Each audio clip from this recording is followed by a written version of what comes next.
The When It Was Cool Podcast Network. Retro pop culture. Informative and fun and family friendly. Support us on Patreon at whenitwascool.com. Nowhere in the pages of history can one find a greater champion of justice. Return with us now to those thrilling days of yesteryear. And I'll tell you something else, too, is I cannot stand sissies. You're going to talk about wrestling, that's redneck talk. And guess what, fatso? I'm the world champion. Hey everybody, this is Carl Stern here for whenitwascool.com, wrestlingobserver.com, figure4online.com. I am the host of the Classic Wrestling Audio Show here at Wrestling Observer, and today, unfortunately, although not unforeseen, one of the all-time favorite wrestlers of mine, a Hall of Famer, WWE Hall of Famer, a legend in Southern professional wrestling, especially, I guess, Alabama and Georgia wrestling, Florida wrestling. Bullet Bob Armstrong has passed away. And he's a guy who I was on many shows with, whether I promoted, whether I was ring announcing the little while I wrestled. He was a fixture here in Southern wrestling. I obviously grew up watching him on television. His sons, his family, very well known in the wrestling business, and still to this day have varying degrees of influence. His youngest son, Brian James, formerly known as the Road Dogg, he was, of course, part of the DX faction back in the Attitude Era, where WWE was getting very big, very successful, and he's gone on now to be a pretty long time agent with the company. Scott Armstrong wrestled for a long time. He was a regular in Southeastern wrestling, then later Continental wrestling, Smoky Mountain wrestling. He wrestled in WCW for a long while. He was probably better known to current generation fans as a long time referee for WWE. He's done a lot. He's done not just refereeing. He did announcing for a while and just a lot of different stuff. Scott was very involved all throughout pro wrestling in various aspects. Steve is probably the lesser known of the Armstrong sons, although he's a tremendous athlete. He had a good start in Southeastern wrestling and later Continental. He was part of successful tag teams with Tommy Rich, and prior to that, he was in the Rat Patrol, where he replaced, Tonga Kid, I guess is who he replaced in there, with Johnny Rich and Scott Armstrong, and then later part of the Southern Boys, and they changed their name to the Young Pistols there in WCW, and he kind of trailed off in wrestling. I mean, he worked all the way up to the independent era. He was in WCW. He was regular on Nitro for a while. He got hurt, I think, if memory serves me correct, and so that kind of derailed a longer-term career for him.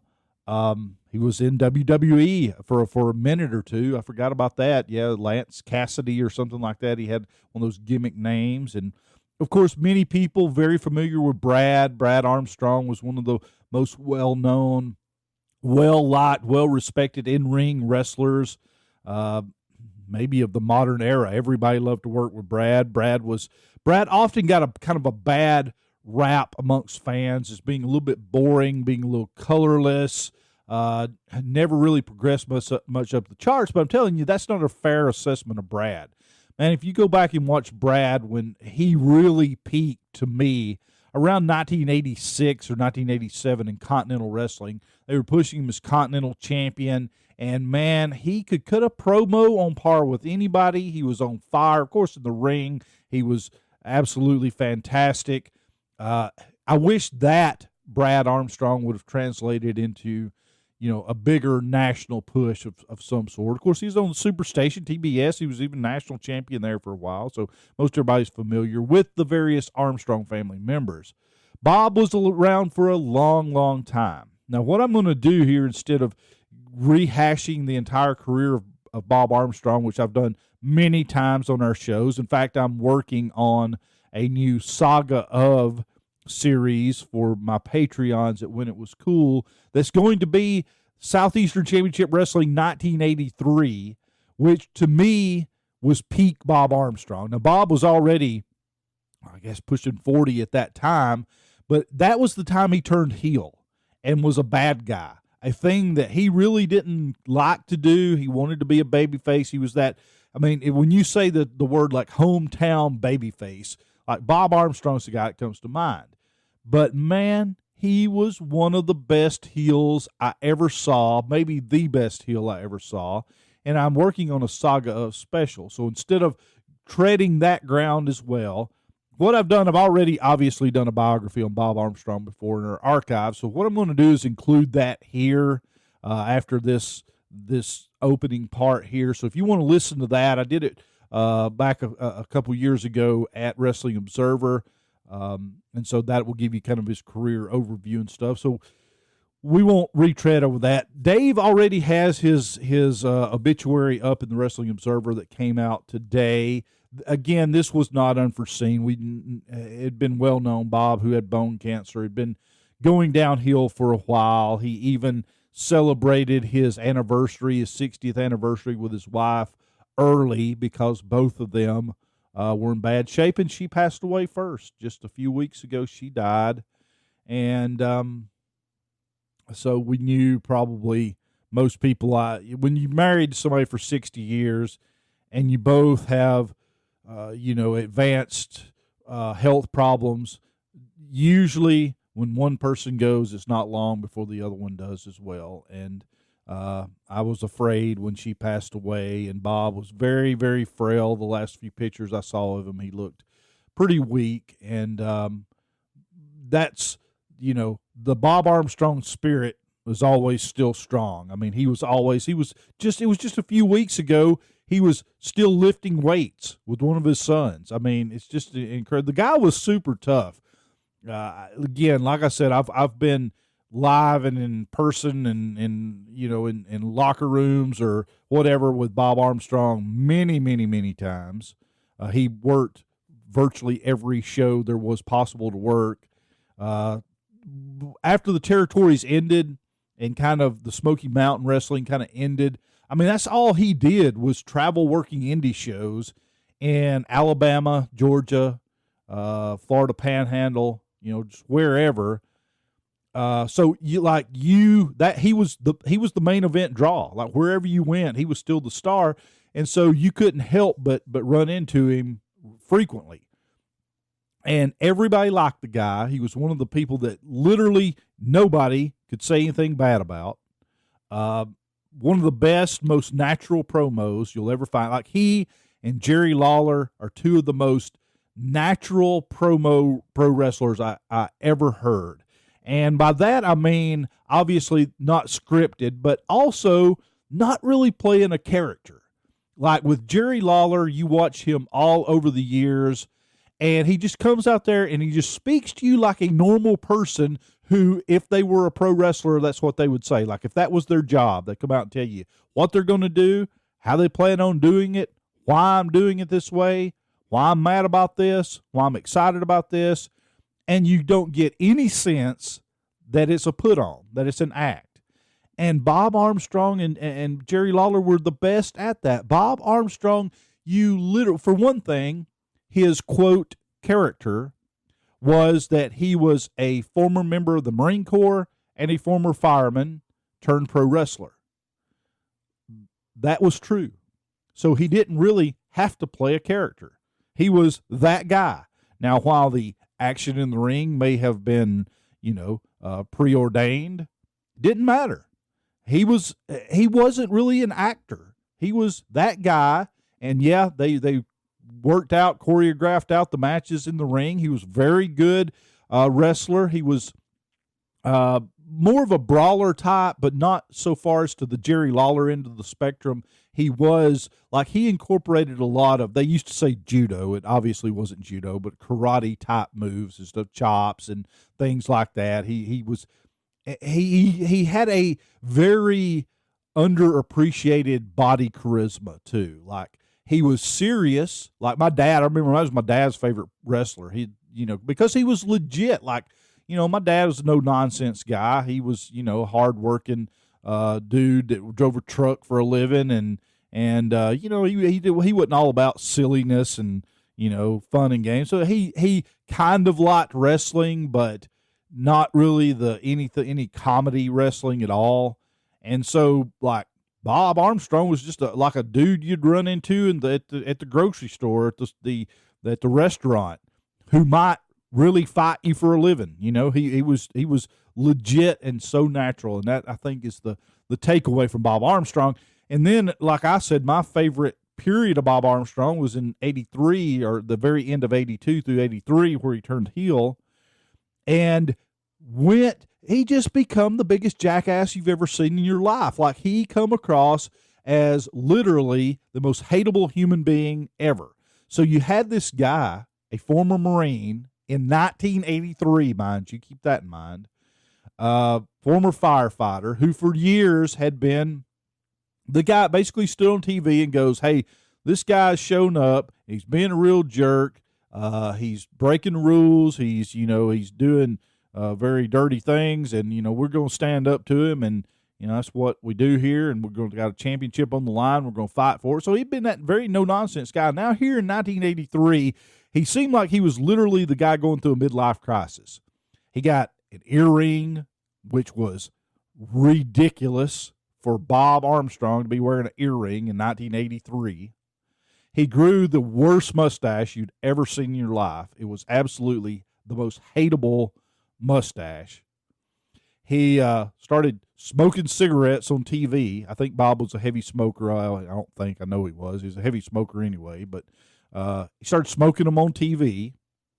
He started talking about this woman he was gallivanting around with named Fannie Mae Titwaller. He would invoke her name often on TV. And you got the opinion, I don't think he ever come right out and said this, but you got the opinion that, number one, this probably wasn't, at that time, Scott, Brad, and I don't think Steve had come along yet. Maybe it's right about the time he started to, a little bit before that. So you knew it wasn't their mom. So what's up with that? He's a family man. Made this abundantly clear over the years. So who's this Fannie Mae woman? And he would come on flashing extravagant gifts she had bought him, watches, expensive cigars, things of that nature. He would you could just tell he's fleecing some old woman down in South Alabama is what's happening here. And you just hated him. He slapped his Brad on TV one time. He slapped Charlie Platt, who was he was like kind of like a Lance, not more like a Dave Brown type announcer, in that he had one of these TV shows and like Dothan. So he wasn't like a funny guy. He wasn't like, a silly wrestling announcer. He was like a legit TV news station announcer, and he did not get involved in angles or anything like that. He just called the action, and Bob slapped him. He was great. Just great. Just, you can go, and I encourage you to go to WrestlingObserver.com if you're hearing this somewhere else besides there, and check out Dave's story. I'll just give you a little tidbit of what he's got to say here, because Dave said it better than I would anyway. It says, Bob Armstrong, one of the biggest stars in the history of pro wrestling throughout Georgia, Alabama, the Florida Gulf Coast, and Tennessee, passed away on August 27th at the age of 80. He'd been suffering from prostate cancer, and it had spread to his bones. He had decided against treatment, and it was known for some time that the cancer was terminal. His wife, Vita Gail James, had passed away on June 28th, and the two had been married about 60 years. A perennial babyface with the gift of gab and an understanding of timing and firing up in the ring, Armstrong epitomized the type of babyface that was more your badass bar-fighting neighbor than a larger-than-life superstar. He first got over as the fighting fireman from Marietta, Georgia, and as a former Marine who learned martial arts, was a specialist in hand-to-hand fighting. Yeah, I mean, that's Dave's got it exactly right there how he explained it. You got to remember 1983, okay? the world's way different, and how, there's no UFC, there's no nothing like that. You think guys going in the military, like G.I. Joe, come out in 1982, and so they're like, you as a kid, you get their file card and read, oh, he's a hand-to-hand combat expert, and you'd hear, like, you expected that. You expect some dude in the Marines, he knows all these secret fighting techniques and stuff, and he was kind of that action figure come to life, really, and I'd never really drawn that conclusion before, but yeah, that was very much like you watch stuff like, Rambo on TV and the various Chuck Norris movies and Arnold Schwarzenegger, and yeah, that was that type stuff. Bob was kind of, in a way, that. In those days, there was still a mystique around martial arts experts being street fighting specialists, and heavy lifting was somewhat in its infancy. He would call himself a Southern-born, Southern-bred thoroughbred and wear the Confederate colors at a time when that was considered the role of a babyface in that part of the country. He was like every fan's neighbor down the street who lifted heavy weights in his garage and would never mess with anyone. But the guy you also knew you'd never to try out. If someone messed up with, he's the guy who would have your back. In many ways, he's that era's version of a much more eloquent Chuck Liddell. That's a very good comparison too. Also, he never wore the Southern colors like Dave here is kind of like making it sound like he was garbed in the rebel flag or something, and that was never his gig. Now his sons, Scott was famously Dixie Dynamite for a while, and certainly Steve and the Rat Patrol, people like that used to wear that, but Bob, I never recall that at all. Like Bob was always like a blue singlet or like he wore like not the tights or the trunks, but the blue singlet and stuff, and it was usually kind of muted stuff. Like he never was that colorful as far as his attire goes. His was in body language. Like what he would do these, like you'd see this 40-year-old man doing this little dance, and like you'd think with anybody else you'd think, oh, that's ridiculous, but with him it was like, okay, that's kind of badass. I get it, And he was. I really like how Dave explains it here, because this does hit to the heart of it. He was like every fan's neighbor down the street who lifted heavy weights in his garage and would never mess with anyone, but he was the guy you also knew to never try out. That, to me, is one of the best definitions I've ever heard of Bob Armstrong. That's it right there, no doubt. Armstrong was intrigued by wrestling from childhood, attending a live show with his father and seeing Gorgeous George perform. He remained a fan and broke into the business in some form in 1963 while working for the Fair Oaks Fire Department in Marietta, Georgia, the Atlanta suburb that was made famous nationally in the 1980s on Georgia Championship Wrestling, since wrestling was held every night at the Cobb County Civic Center in his home city, which means it was plugged every Sunday on TBS as to where to be later that night. He went in wrestling full-time in 1970. Started getting pushed as a babyface tag team wrestler, holding both the Macon and Southeastern tag team titles with partners like Big Bill Dromo, El Mongol, Paul DeMarco, and Argentina Apollo.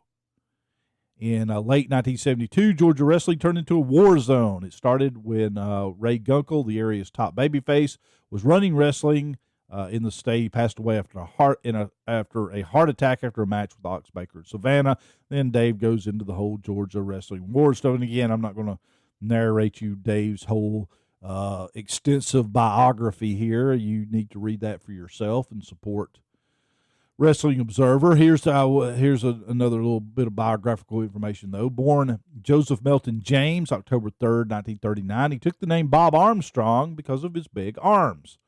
He had relatively thin legs in comparison to his upper body, and would explain it in his promos that he concentrated on Greco-Roman style wrestling, which is the upper body. And then Dave goes on a side tangent trying to explain to you all the ins and outs of Greco-Roman wrestling, of course. He'd call himself a Southern-born thoroughbred, and because he would compare himself to a racehorse or a greyhound. The idea was that he specialized in speed, but still had the upper body power and the arms, and could jack jaws. Yeah, that was one of his sayings. The Georgia Jawjacker. His talking made him a natural for Tennessee, where he was one of the biggest drawing babyface opponents in the mid-1970s for a heel, Jerry Lawler. Started working for Ron Fuller, Knoxville area around 1977. And again, I will talk more on the biography I'm attaching to this about my time as a fan growing up. Some of the quotes he's got in here. Let's see, Chris Jericho, of AEW current situation there, said, "Sad to hear of the passing of Bullet Bob Armstrong, a true man's man in the sport of thieves. When I broke my arm in Smoky Mountain Wrestling in 1994, Bob was one of the only ones to call in and check on me. Also learned the art of cutting a promo from him. Rest well, Bullet." Well, that's saying something from Chris Jericho, who's one of the better promos ever in the wrestling business, to have learned some chops. And boy, more people would do well to learn that Bullet Bob Armstrong delivery. I mean, so great. He last wrestled for TNA Wrestling in 2008 at the age of 68, teaming with son Brian to lose a TNA Tag Team Championship match on Impact Television to AJ Styles and Tyson Tomko. Let's see here. He's definitely read up on Dave's little thing there. It's pretty good. I'm going to get into talking more about Bob and the his wrestling career and stuff in the biography I'm attaching here. But I thought it very, very important to, to do a little prologue here and to talk about him, since he just has died. I've got so many pictures of Bob Armstrong I've taken over the years. I'll put them up on my Twitter feed if you follow me at WIWCOOL. That's at WIWCool. And so here, without further ado, this has been part of our Patreon package for a long time, but I'm making it free now for everyone who wants to listen, in honor of Bullet Bob Armstrong, one of my all-time favorite wrestlers, one of truly the best, I feel like, more underappreciated guys in the wrestling business. If you're in the Deep South, you're in Alabama, Georgia, Tennessee, Florida Panhandle, you know exactly. I mean, Bob Armstrong, if you're just there in this part of the country and you're naming the top pro wrestlers ever, Bob Armstrong's in your top 10, easy, probably your top 5.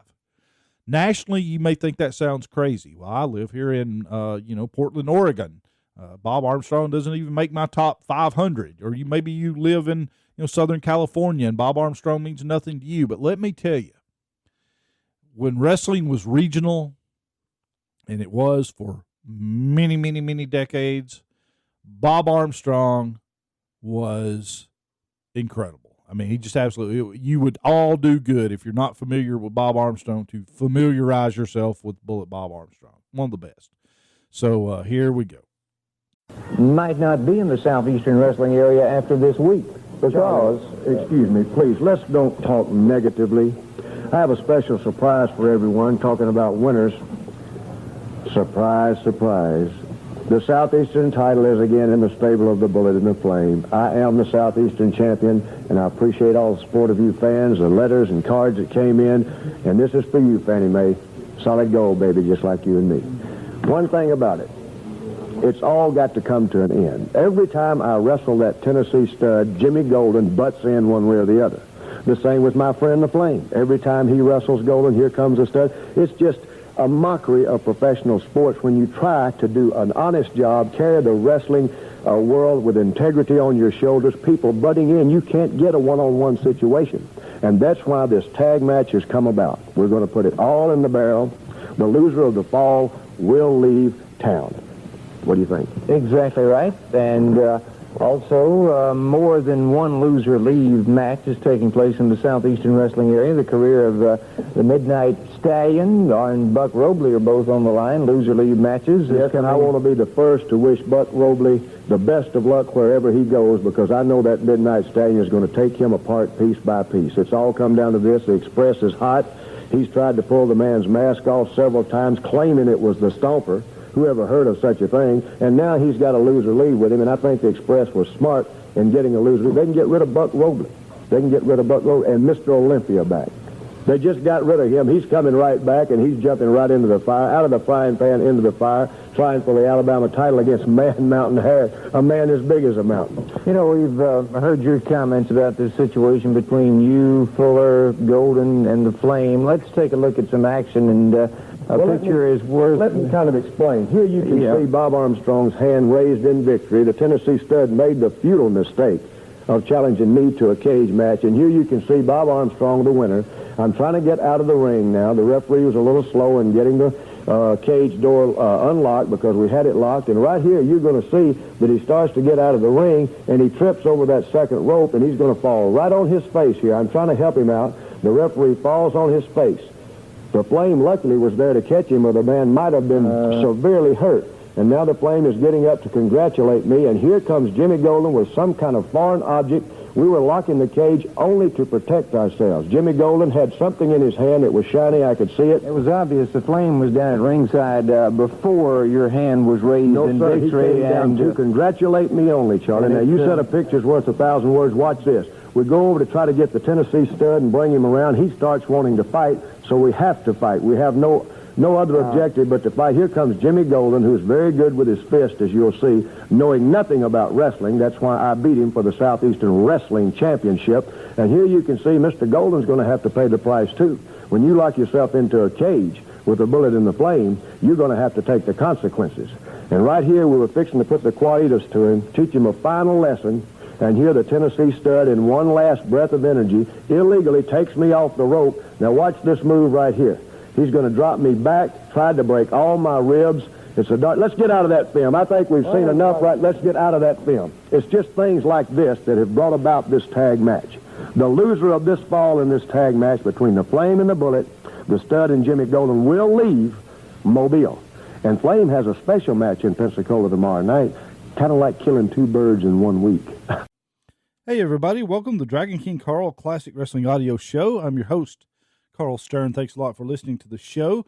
We are 3 days now into our July Classic Wrestling Marathon, and we have done so far. The theme this year, by the way, is simply people who I really liked in wrestling, people who made me a fan of wrestling, people who, this is just a fan of, not necessarily the best wrestlers, not most necessarily the most important. In fact, some of these people in the overall scheme nationally really weren't that big a deal. But to me, seeing them and watching them wrestle made me a fan. Now, there are several people that could fit in this category that I've already done biographies of back last year in the July Marathon or since then. And if you would like a copy of those biographies, they are available at my website, DragonKingCarl.com. You can get the digital download package, the biography digital download package for only $5. Or anyone who buys a Super Stern Stick 16 gigabyte flash drive, they're included on there as well. So far we've done Mr. Olympia, Jerry Stubbs, we've done Austin Idol, and now I want to again go back to where I started watching wrestling, which was the old NWA Southeastern area, the Fuller promotion, based out of Pensacola, Florida, but promoting all throughout the Florida Panhandle, up into Alabama, very little parts of Mississippi as well. And today we're going to talk about a guy who you've probably heard about. You probably heard his name mentioned many times before. He's part of a relatively large wrestling family, and he's in the WWE Hall of Fame, oddly enough. But we're going to talk today about Bullet Bob Armstrong. And I know a lot of you may have just heard Bob's name in passing, may have seen very limited footage of him, and what you probably saw was likely from his older days. He's well worth checking out on YouTube. Bob wasn't a super great like mat worker. You weren't getting 5-star matches out of Bullet Bob Armstrong. In fact, I doubt any of his matches would make the greatest all-time greatest wrestling matches videotape. But Bob had a lot of good qualities, and first and foremost, I think, was his personality, his character, and his interviews. Bullet Bob Armstrong had a very unique personality that I'm not sure in today's world would really connect with the viewing audience. Now, Bob debuted in 1960 as a wrestler, but he really developed his character more into the 1970s and even into the early 1980s. And really, Bob's prime, I really think, as a performer came in his later years as an active worker. Now, Bob Armstrong's still alive at the time I'm recording this show. He's 76 years old, and he'll turn 77 later in 2016. Again, at the time I'm recording this show, he's, I don't think, very active anymore, although you would say at 76 years old, well, of course he's not, but Bob was active until just a few years ago, and still may very well come out every once in a while and do like a 6-man tag with, his sons or something like that. But Bob really, I saw him, of course, in the early 1980s through the mid-1980s, and he's best known far and away for the time he spent in Georgia Championship Wrestling and Southeastern Championship Wrestling. That was where he really laid his stake of his wrestling career, really made his biggest name. Now, he wrestled other places as well. He had a few runs for, the Goulas promotion, Memphis Wrestling down in Florida. He was even the Southern Heavyweight Champion down in Florida as well. Had brief tenures and even in WCW. Very early on, but these were just brief and toward the end of his career. Of course, a lot of people, I'm sure, remember him from Smoky Mountain Wrestling after he had kind of actively retired really from active wrestling. But Bob is very unique, I think, in that his character is kind of lost in time and lost in context, and now I'm not sure how you would really capture what Bob Armstrong was.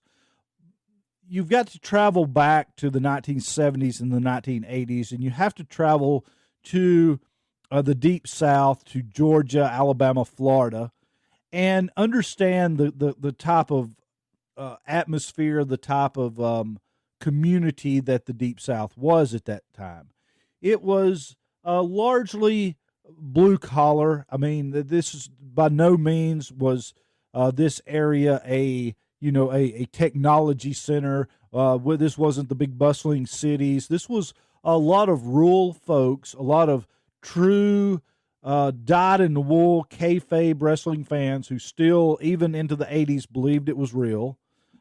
They had, a lot of their values centered around family, centered around outdoors, hunting, just, simple country living and stuff like that. That was the audience Bullet Bob was playing to. And there was a lot of patriotism, a lot of Americana, more so here than I think in a lot of places, where just for the simple fact of just the simple patriotic flag waving was considered, a virtue. A good church-going virtue was to be a good American citizen too. And Bob played into those roles actually real well. I mean, he was very relatable to the people I knew. I had, uncles, neighbors, people I went to church with, people I saw, that my dad worked with, that were very similar in the way they carried themselves to what Bullet Bob Armstrong was. Bob Armstrong was a former Marine. He was actually legitimately in the Marine Corps. And in fact, he was an honor man in the Marine Corps at Parris Island, South Carolina.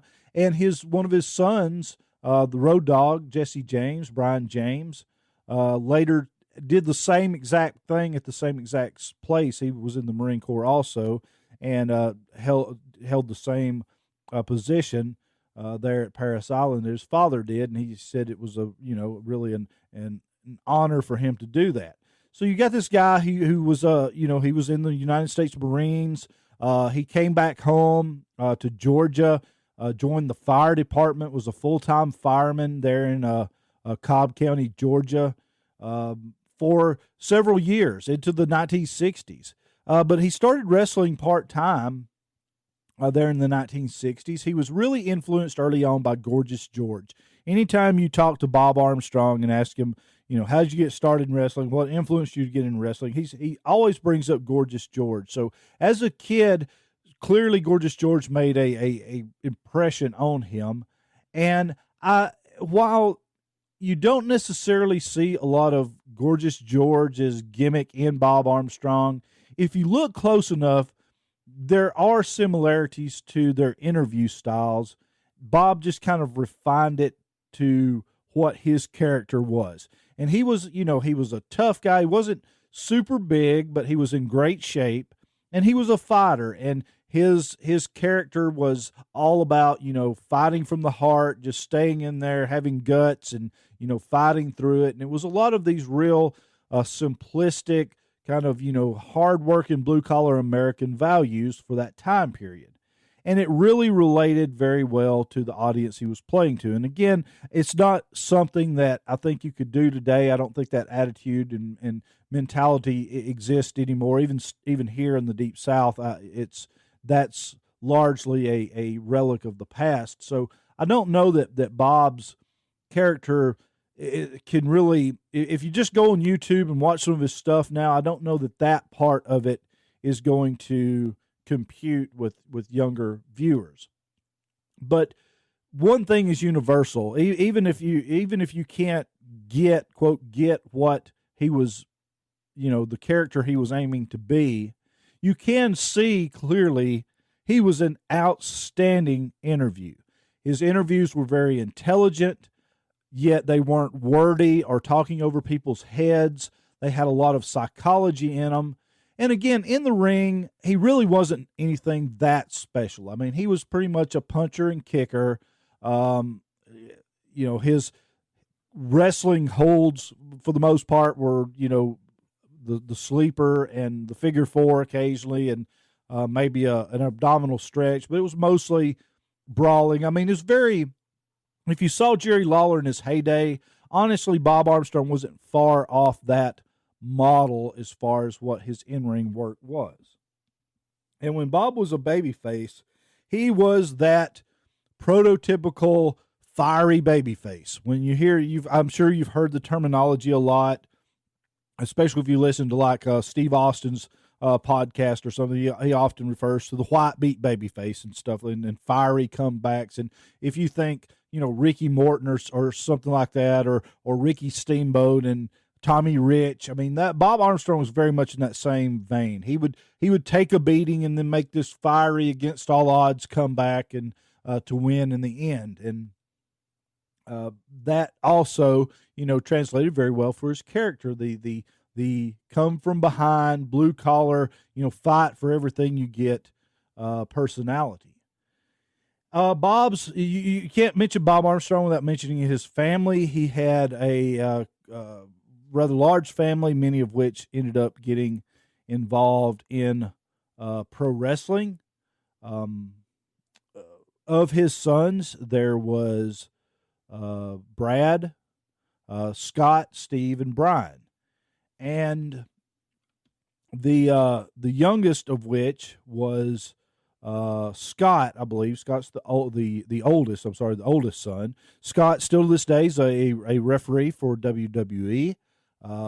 Scott had a good career, unremarkable really. I mean, he was a junior heavyweight for most of his career. Scott's deceptively big though. He's tall guy. He just had kind of that lanky basketball player physique, and so they kind of always sort of tagged him as a junior heavyweight. Although the older he got, the less junior heavyweight he was. He was really kind of deceptively big for his look.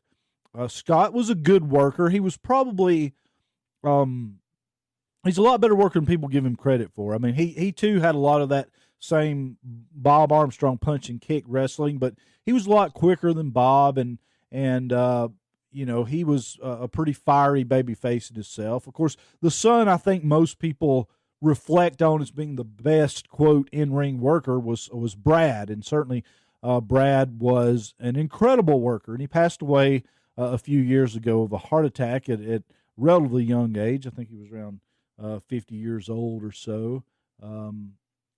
he was actually, Brad was, 50 years old when he died. And Brad is one of these guys who unfairly gets character. This is what you always hear about Brad Armstrong. He was a great in-ring worker, but had no charisma. And that is so incorrect. Brad had great charisma. Brad had tremendous interview skills. What Brad didn't have was motivation to use those at time. When Brad was motivated, when Brad had a good program he believed in, was, focused on, he was as fiery and he had as good a promo as anybody. It's just that he really didn't focus it that well. I don't think he was that motivated. I think he was just a laid back, very funny guy who I don't think took his career moving up the ladder that seriously. I think he was just kind of a glad to be there kind of guy. And but his in-ring work was just flawless. I mean, it really was flawless, and people need to stop categorizing him as non-charismatic. That wasn't his problem. There were other problems, but that wasn't it. And Brad is the guy who really, if there was a guy who you could say, man, that's the guy who had so much potential that never lived up to it. It's got to be Brad, because he was just so good. Now, his other two sons, Steve Armstrong, had a relatively unremarkable career. I mean, he was fine, lower mid-card guy. Most people, I'm sure, are going to remember him from the Wild-Eyed Southern Boys, which later become the Wild Pistols, teaming with Tracy Smothers. There in early days WCW, there in the early 1990s. And really, that probably was the peak of his career. Steve ended up hurting his back, I think it was.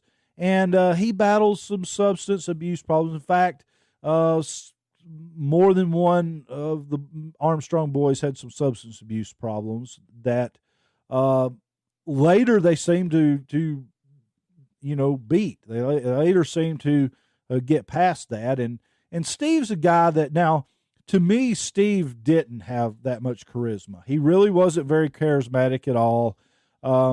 If you watch back early 1990s WCW, see him teaming with Tracy Smothers, he does have a little bit of charisma in the ring. He has, some mannerisms. He has some fire and stuff that are kind of charismatic, but his interviews were, they weren't bad. They just weren't that. I mean, he definitely lacked a little something. And athletically, he was really good. I remember back in the mid-1990s when I was promoting shows and stuff, I actually ran into Steve more than probably any of the other boys. It was Scott, I guess, Scott and Steve the most. And very likable guy. All the Armstrongs were just very friendly, very likable people. The guy of the family, though, who made it the biggest far and away, nationally speaking, was, of course, Brian James, Road Dogg. Became a big star in WWF with the D-Generation X, of course, teaming with Billy Gunn as the New Age Outlaws. And as Brian gets older, he starts to look more like Bob. I always thought he's got that very distinctive Armstrong look, but, and Brian had his share of problems too.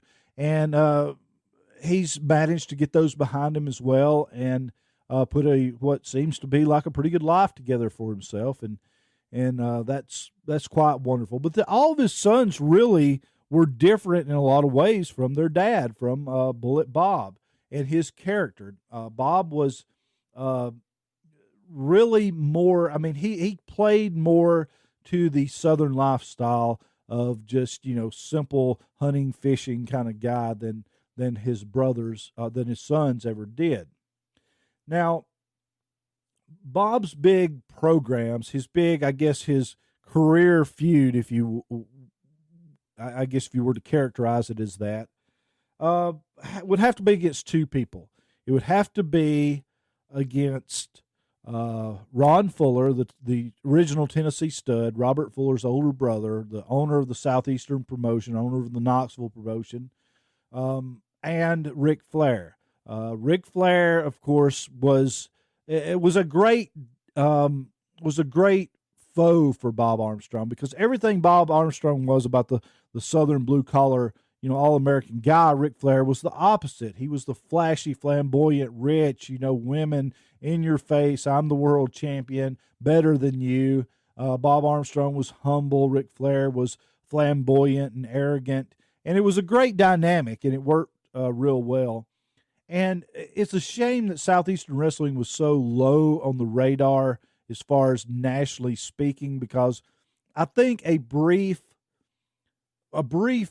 NWA World Title change from Flair to Bob Armstrong and back could have done a lot of good for the business of Southeastern Wrestling had that ever happened for just a week or something like that, where he did, or maybe even did the Jerry Lawler deal like they did with Nick Bockwinkel, where this didn't count anywhere else but here. And so they did the thing, but it was always usually Bob getting screwed out of the NWA title, usually by some scheme of Ron Fuller. And you can, of course, go back on YouTube and watch a lot of these. We've talked about a lot of these angles before, the bullet to the bullet and stud and whatever that series is there on YouTube. Well worth watching. Now, Bob was, for the most part in his career, a babyface. But I can't talk about Bullet Bob Armstrong without talking about his incredible heel run in 1982-83. Now, Bullet Bob Armstrong hated being a heel. He absolutely hated it. But he was so dang good at it. He literally pulled out every subtle bag of tricks to be a heel, and he was the most hateable heel you'd ever want to see. First of all, because his character as a babyface was so long, I'm the good, hardworking guy who's just like all the rest of you watching, and I'm going to, take care of this rule-breaking, arrogant Ron Fuller or Ric Flair, whoever the foil was, this cheater, this bad guy. So when he turned his back on those values, it really had a lot of heat. And he slapped a couple people on TV in Southeast Wrestling. One was his son, Brad, and that got all kinds of heat. Then he slapped the announcer, Charlie Platt, who was even more down-home country, I'm one of you guys, than Bob was, and that got like nuclear heat. He took the one of the ring announcers, Rick Stewart, and dropped him in a backbreaker. That was Rick Stewart's send-off to go to Kansas City and work, but that was the end of him as far as being there. And he grew this hideous mustache that just has to be seen to be believed. It's the worst mustache ever. He started smoking expensive cigars on TV that his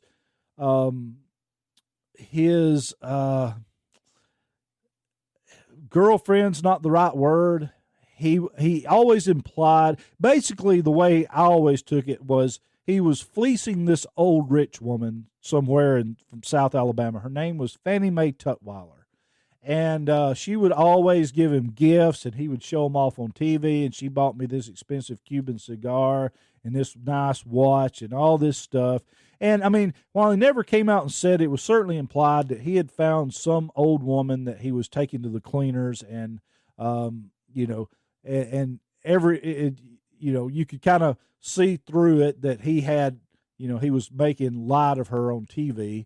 And I thought it was just a great touch. It was really a great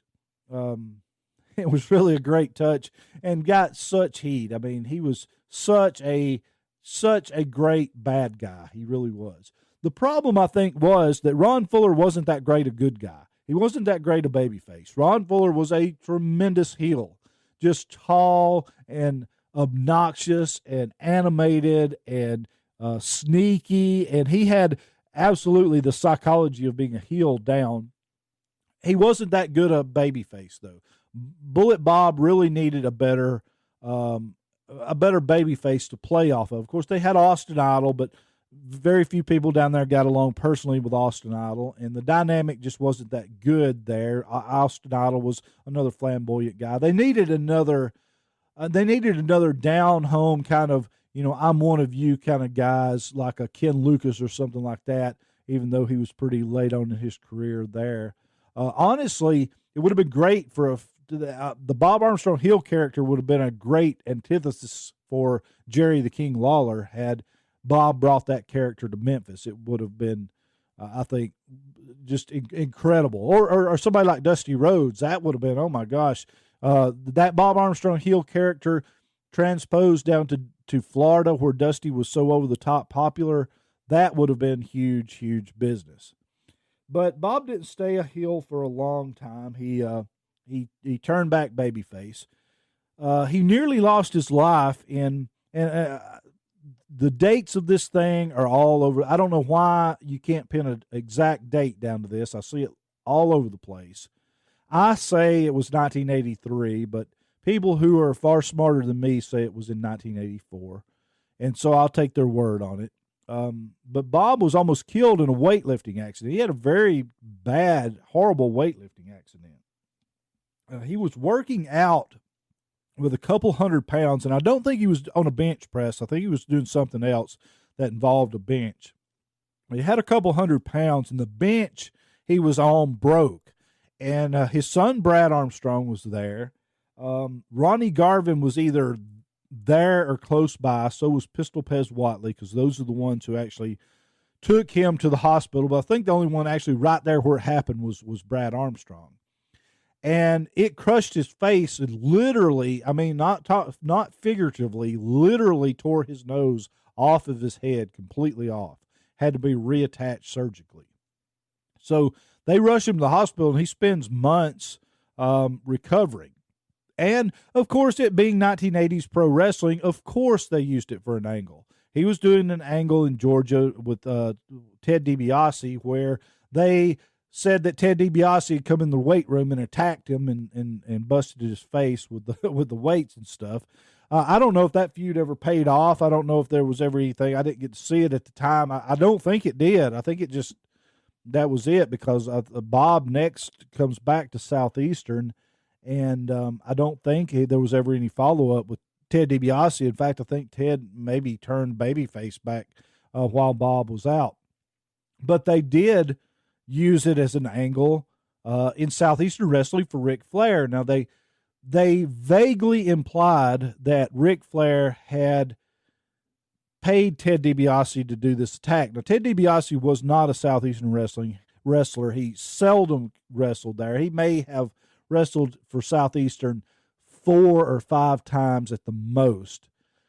But people knew who he was because on either side of the state you could see Ted DiBiase. If you were in the eastern side of the state, you knew who Ted DiBiase was from Georgia Championship Wrestling.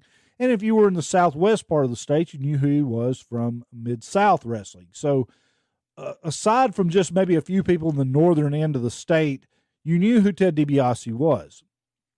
So they kind of implied that Ted DiBiase had been paid by Ric Flair to injure Bob Armstrong, and they actually had Flair come on and do an interview where it was like, well, it's sorry this bad thing happened to you. It's time to, put it out to pasture. You had a good run, take it home, kind of deal. And of course, Bob was obviously coming back to take on Flair for the World Championship, and I think that was another one of those situations where he had appeared to have Flair beat, and run in from Ron Fuller or some sort of interference cost him the world title again. I always contend it would have been great if they could have done something to make it look like Bob Armstrong was world champion for even just a week here, even if they didn't recognize it anywhere else other than in the Southeastern area. If Bob could have just got that week run, I think it really would have popped business and done a lot. But I guess, of course, that was obviously never in the plans to do. Now, a lot of people will always ask, and there's some misinformation out there about, how did the Bullet character come along, the masked Bullet? It's kind of gotten retold where it's sort of almost become fact that Bob put on the mask because of the damage done from the weightlifting accident. He had scars on his face, so he started wearing the mask. That timeline just doesn't work out at all. Bob didn't become the Bullet till a few years after the weightlifting accident. I've heard it said that Bullet Bob was starting to become self-conscious about his hair turning gray and getting older, and they could put on the mask and hide his age a little better. And that's all fine and good if it weren't for the fact that Bob's mask really didn't hide his age that well. It was kind of really sort of an open mask. I think people just overthinking this. I think it was really more just as simple as they wanted to do the I'm a masked guy, but everybody knows who I am, Midnight Rider kind of angle. Bob had done this previously all the way back in the 70s, except he called his masked alter ego the Georgia Jawjacker. He had done that actually a couple times. But the Bullet was a different character. It was how that actually transpired was when Southeastern Wrestling became Continental Wrestling, and then it just changed overnight from one week to the next. On Southeastern Championship Wrestling, you had Charlie Platt basically give just a civil statement. He said, beginning next week, you're going to be seeing a new look. We've changed our name to Continental Championship Wrestling to take a more national approach to things. And the matches you see on television next week, the same stars will be coming to you from Birmingham's Battle Auditorium and will be hosted by, renowned wrestling commentator Gordon Soley. And then the next week, that's what happened. You had a total change of set, total change of venue, different announcer, but the same wrestling stars. And so Bob had transitioned over. Of course, the stud stable was still his main opponents, and the bad guys in this situation were Ron Fuller and his cousin Jimmy Golden. Now, Robert Fuller, up until this point in time, had not been a regular character for Southeastern Wrestling. He had just come in and come out. He would go to Georgia and wrestle and book for a while over there, Florida, wrestle and book, Memphis, wrestle and book Southeastern and whatever. But he wasn't on screen. He wasn't on TV as a character that much, just occasionally. And when he was a babyface, and they always did the same deal where Robert couldn't stand his brother. He thought his brother was a low-life cheat, and he was going to, save the Fuller family name from Ron ruining it. And that was usually always the thing. So that's exactly what happened here. Bob needed a partner. There was a steel cage match. The loser of the fall had to leave town, and Bob brought in Robert to, redeem the Fuller family name. But what happened was when they got in the cage, shut the cage door, all three of the Fuller family and Jimmy Golden turned on Bob. Robert immediately turned on him. They didn't even do this, this ridiculous, we tag teamed for 30 minutes and fought the other guys, and then all of a sudden at the end I turned on you. No, they didn't even do that. They did the straight up. They got in the cage, locked the door, boom, Robert turns on him. He's a heel, and he ain't having no more of this. And Robert, Ron, and Jimmy Golden beat the crap out of Bob Armstrong on television, hook him in the Fuller leg lock, destroy his leg. His son's Brad has just returned for this show. He's trying to get in. They're knocking people off the top of the cage. It's a wild, wild scene. They cart Bob away. That's the end of Bob Armstrong. And oh my God, what are the faces going to do? Is Brad going to get revenge or whatever? Well, Bob's gone for several weeks, and then he comes back as the Masked Bullet. And of course, everybody knows he's Bob Armstrong. He's not even trying to hide it. He's, of course, Bob Armstrong. He's just got this mask on, doing the Midnight Rider gimmick. But he never takes the mask off again for the rest of his career in Alabama. He's always the Bullet. They're always trying to take his mask off because he's cheated this step where he has to leave town. If they can ever get it off, he's going to be suspended, and they're going to get to run wild then. Of course, they never can do it. One time they even pull his mask off, and Gordon Soley tells them to turn the cameras off, and they did that. It was actually a very well-remembered angle there in Continental Wrestling. But Bob, till the day the Continental shut its doors, he kept the mask of the Bullet on.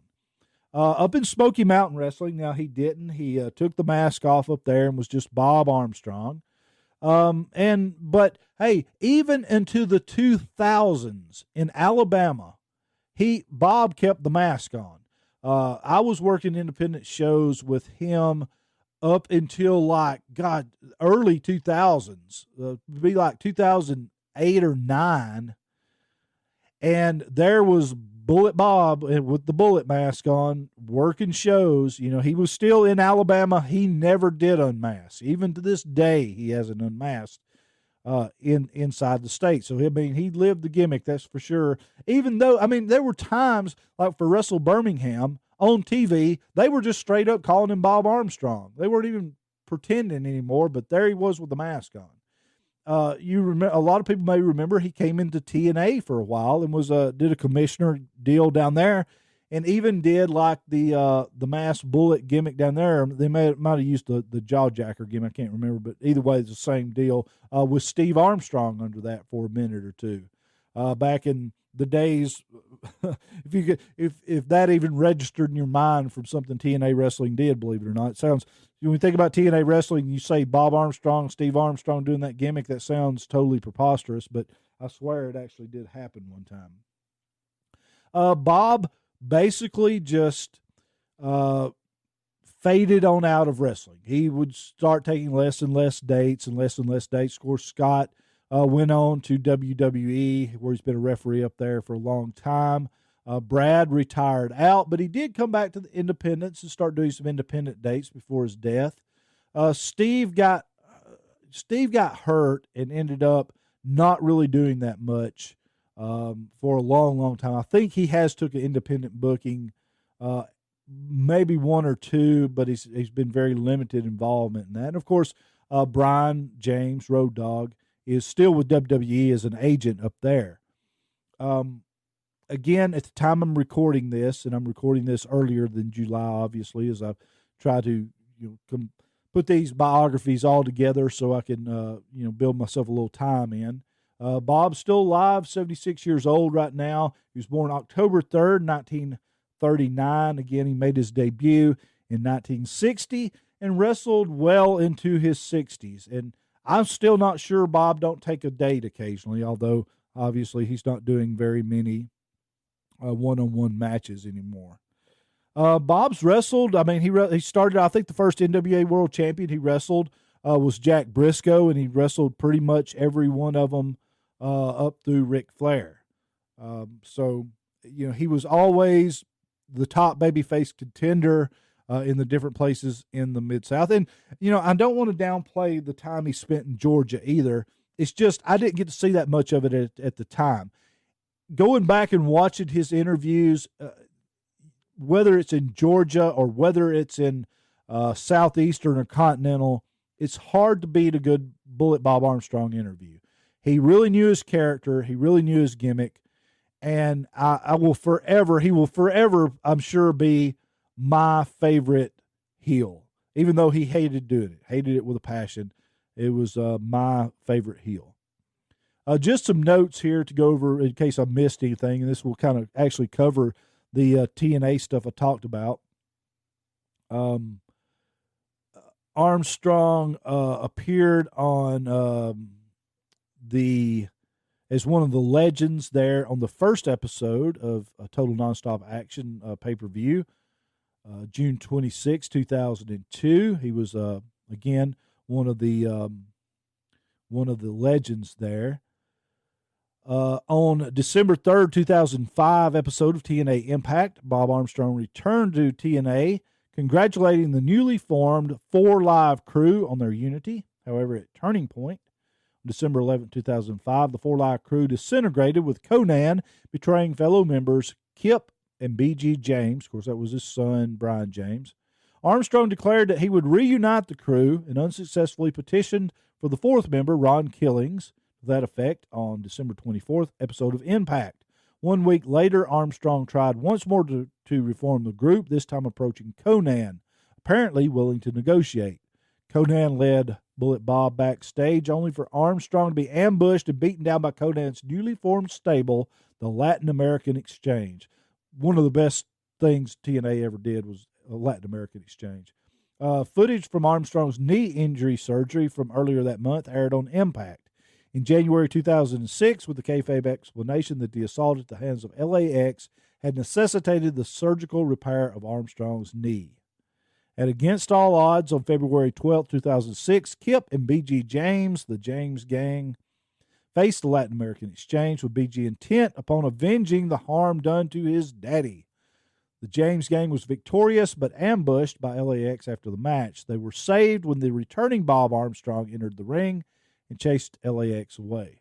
The confrontation led to a six-man bout between LAX and the Armstrong and James gang at Destination X on March 12, 2006. God, that's 10 years ago now, which was won by Kip James. Despite the 2 consecutive victories, Armstrong remained hungry for revenge and challenged Codan to an arm wrestling contest on April 8th Impact. The contest did not finish due to interference from Homicide and the newest LAX member Hernandez, who had been sent to the locker room prior. The James gang also sent backstage, ran in to help Armstrong. This led to a rematch at Lockdown on April 23rd, 2006, in which Armstrong scored the pin. On January 18th, 2008 Impact, BG chose Armstrong as his tag team partner for his Feast or Fire title shot. The two lost the championship, and this was his final appearance with TNA Wrestling. So the last date I've got of Bob Armstrong wrestling a match was in 2010 against Cowboy Bob Orton. I'm actually pretty certain he's wrestled since then. In fact, for the memorial shows for his son Brad down in Pensacola, I believe he wrestled on those shows as well. So he had to have been like 75 at that time or so. But thus is the story of one of my early favorites, Bullet Bob Armstrong. Just a great guy. Look, if you have time to go on YouTube and watch some Bullet Bob stuff, I highly encourage you to do so. Really one of the underrated promos of all time. Really, he's a much bigger star than his limited exposure would lead you to believe he is. Okay, hope you've enjoyed this show, and tomorrow we'll be back with another person who I thought was really inspired me to be a wrestling fan. We'll talk about them tomorrow. Thanks a lot for listening. You're in the July Classic Wrestling Marathon. Please visit my website, DragonKingCarl.com. Please consider picking up a Super Stern Stick flash drive for only $20. Free shipping worldwide.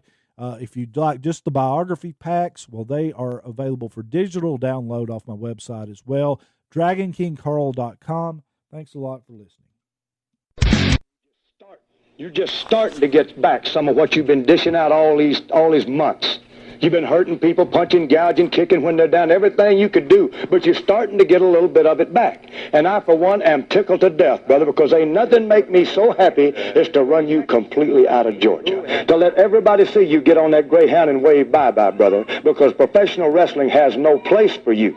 No place for a manager. What is a manager? All he does is take people's money.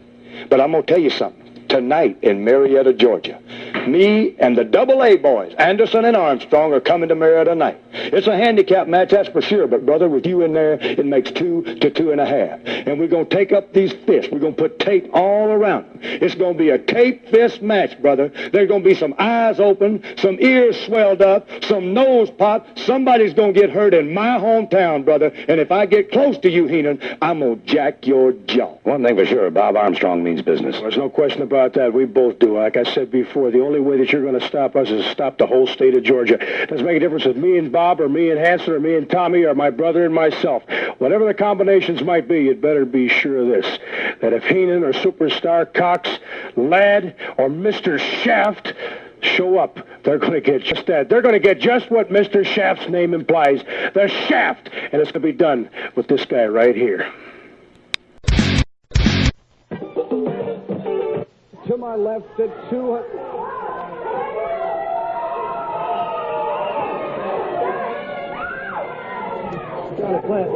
Excuse me just a minute, but I thought I'd help you commentate this match. Being Southeastern champion, I want to watch the Flame defend his Alabama title right here. If you plan to commentate this match, Armstrong, you can do it by yourself.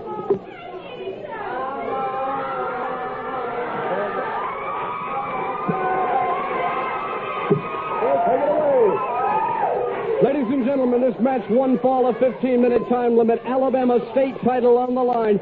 To my left, 225, Milton, Florida's Greg Cooley. His opponent, 292, parts unknown, the state of Alabama heavyweight champion, The Flame.